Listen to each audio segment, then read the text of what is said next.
I'm Scott Bain. They called me the old farmer. Since I'm just going to be talking a little bit, there was really no reason to shoot a video. Audio is a little bit quicker to produce than video, so I'm going to do this in an audio mode and just put a slate up because the old saying is, I have a face for radio. So with that in mind, today I want to talk a little bit about what I hear through the internet and on television and in the print media. Discussions about what taxes should be, how should we change the tax structure and make it more fair and simplify it. Quite often I hear about a national sales tax, and I don't like that idea. The discussion is somewhere around a 23% sales tax nationwide, and that would eliminate income tax. Well, the way I see it with this type of format of taxation, there are at least two major problems with a national sales tax. First of all, they're doing it in Europe. They call it the VAT tax, value added tax. I call it a hat tax, hidden added tax. And it's too easy for the government to raise that amount of money that they would be collecting this way from the suggested 23% up to 30%. Secondly, if we go back and look at what happened during Prohibition in the 30s when they outlawed alcohol purchases, we had the illegal elements, commonly called the mafia, became very powerful and raised a lot of money. Many of those organizations are now owning casinos in Reno. They're into multiple different, quote, legitimate, unquote, ventures. And to me, I just soon not see illegal actions create legitimate-looking actions. What I'm thinking is we're going to see more piracy. A truck driver is driving down the road. He's loaded with merchandise. He stops at a stop sign or a stoplight, and the next thing he knows, someone is pointing a gun in his face and stripping his truck of all the merchandise that he was carrying. It increases the violence and it opens up the black market for merchandise because a 23% savings or even a 30% savings is a pretty good savings off of the purchase of some merchandise, and it would open up the black market for stealing merchandise and offering it at a lower price. No matter how honest you are as someone buying merchandise, you'll at least think about, well, I could get it a lot cheaper if I bought it through the black market. Not a good idea. The second reason is one that I claim also for state sales tax, is that private business should not be involved in collecting taxes for the government. Now, in the state of Michigan, they say, well, really, what we're allowing you to do is collect the tax that you would have to pay for selling that particular product. In other words, if you don't have a sales tax license, the business is responsible for paying the sales tax. It's 6% in Michigan to the state. Getting a sales tax license means that you can collect that 6% from the customer and then passing that on to the state. Well, for me, they have no business doing this.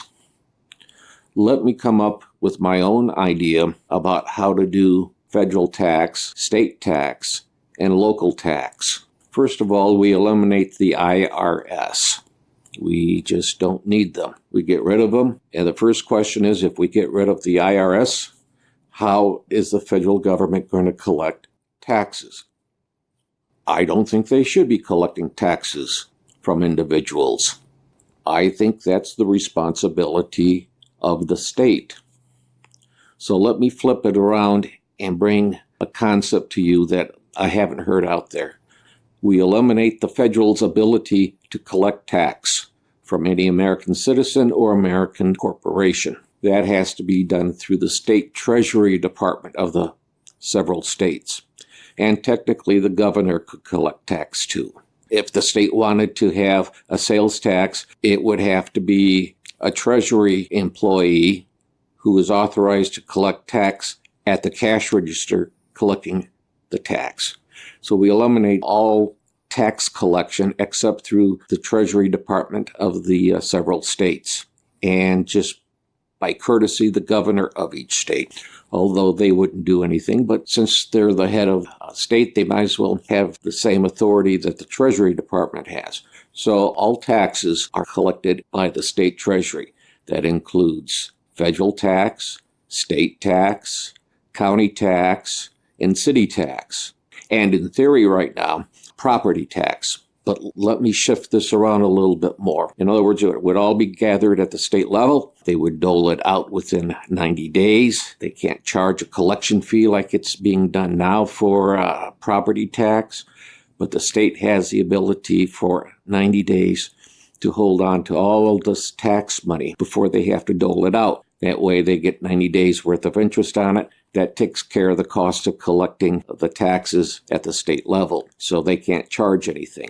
My feeling on taxes, it should be 10%. If you make above a specific amount of income, and that can be for a different discussion, but let's say if you make more than $25,000 a year, 10% of what you make, no deductions, goes to the state of Michigan, in this instance, your state, in your area, for taking care of all taxes.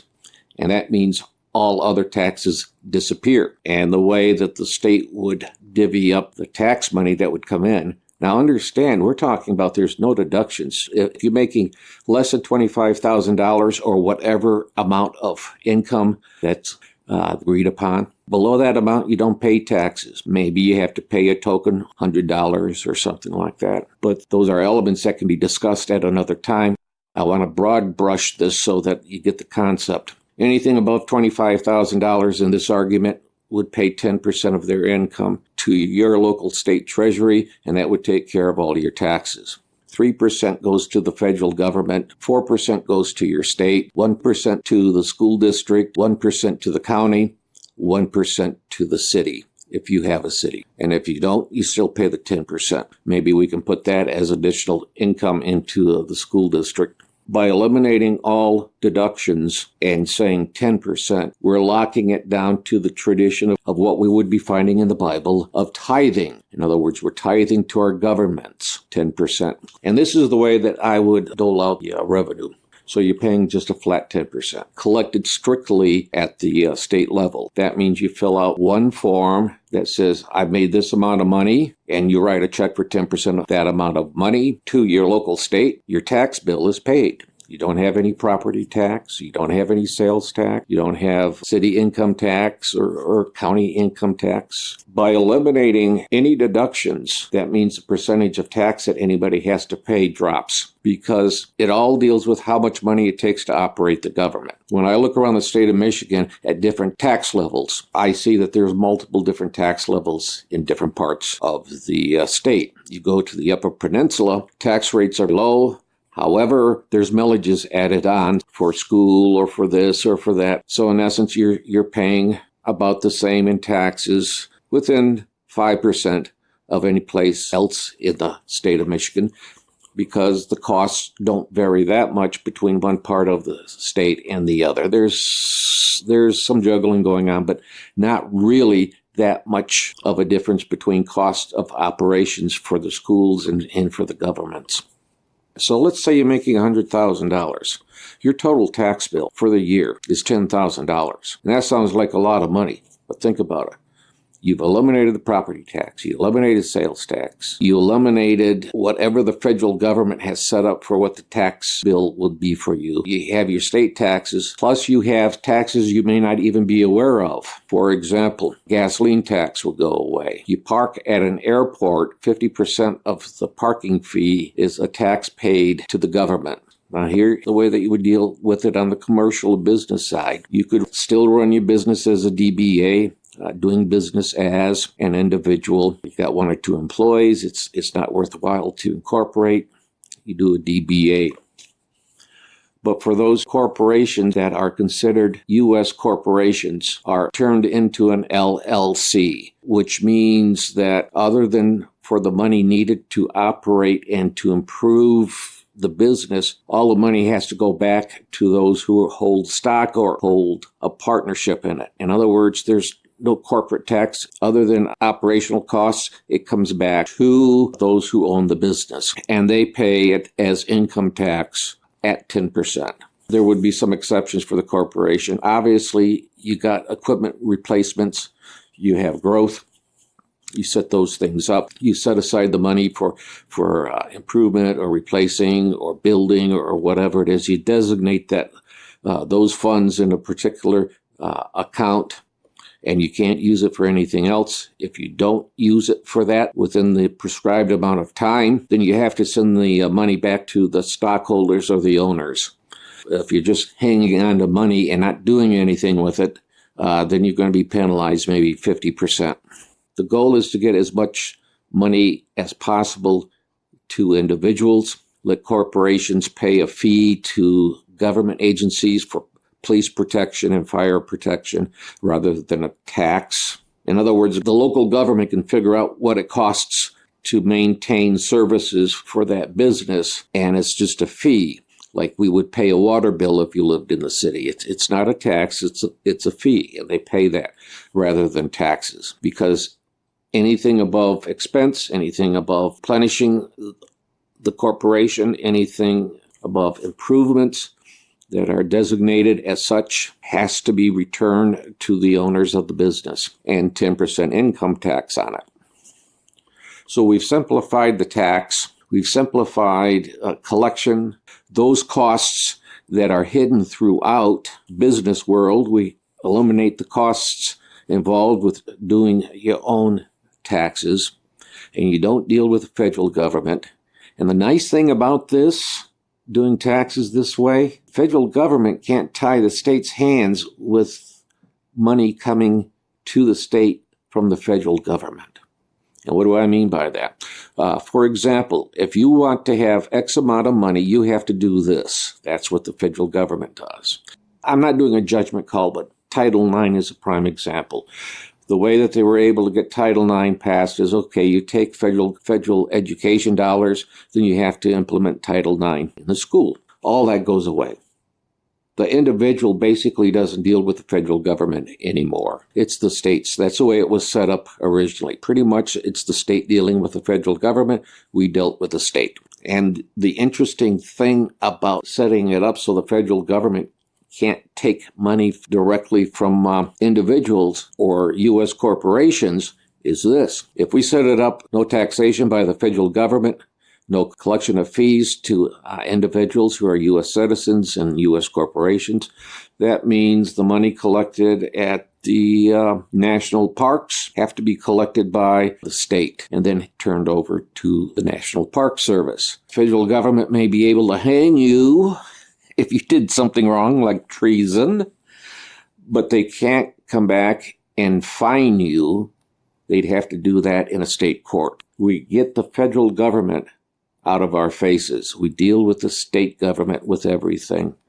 And we will see that the federal government's monopoly over the states will evaporate. And those things that the Constitution says the federal government has to do, they'll do. Otherwise, it's the state that takes care of it. We deal with the state deals with the federal government, simplifies the taxes.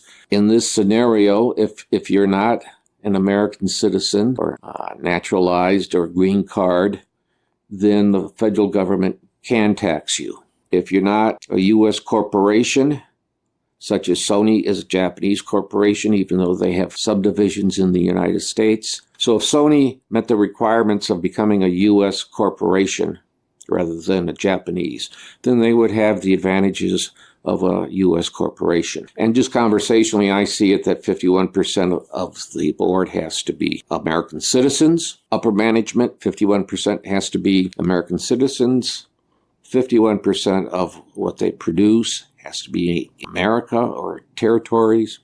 Pretty much a 51% all the way down the board. 51% of the employees have to be American citizens to have the privilege of being a U.S. corporation and having those advantages of paying no corporate tax. I talk about punching the economy real good. It would take off like 4th of July fireworks. It really would. It simplifies everything with everything throughout the system. A lot of the overhead goes away. And it kind of makes it so that if they want to get more money in, they have to improve their outlook, just like we as a family has to do. do those things that help increase the economy. What are those things? Well, it's based upon what's needed in that particular area. That's my premise on how to take care of taxes and simplify it and make it simple. And we would see prices go down. We would see businesses expand and grow. We will see a simplification of our own taxes to the point where we're not paying hidden taxes here and there. It is estimated, and this is back in 1994, I figured it out, so it'll give us the flavor, but not being exact. It's somewhere around 60% of our income goes to taxes, whether it's an income tax, sales tax, hidden taxes, whatever. We want to eliminate the taxes to the point where we know exactly what we are paying in taxes to our government. We don't know at this time. Now, granted, it will take a constitutional amendment, make these changes. Eliminating the IRS does not take a constitutional amendment. They can go away tomorrow. That's my idea. Think about it, talk this out, and see if we can make this even better. I'm not happy with our current tax system. I don't like what I've heard out there as alternatives. I think this solves the problem, and it lowers the amount of taxes that we pay by a little bit, but we know exactly how much tax we are paying. Those are my ideas. This is the old farmer, Scott Bain, saying, be well. Down on the farm.